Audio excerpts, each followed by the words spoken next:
מחרתיים אני יכול בכיף להיכנס שם. בסדר, כאן פשוט הסיום שלנו נורא חם, וזה חבל, זה מכת חום כזאת, אז תנסי, אני לא זוכר גם איזה מחשב יש אצלך. תנסי לתאר את המחשב שיש אצלך, שאני אוכל להגיד לך. המחשב הוא קול. הוא כחול, אוקיי, אז במחשב עצמו, אוקיי, יש ידית כזה שאפשר להזיז אותו ימינה ושמאלה, אוקיי? בתוך המחשב הכחול הזה?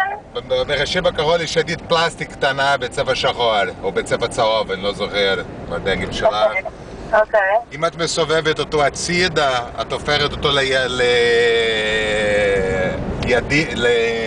את מוציאה אותו מהתוכנה ואת פותחת את המים, המים מתחילים לזרום. זאת אומרת ידני. ידני, בדיוק. ואז כדי לסגור, תחזיר את הידית הזו הקטנה כמו שזה היה קודם, זה חוזר לאוטומטי. אוקיי? תפתחי את המים מהידית הקטנה.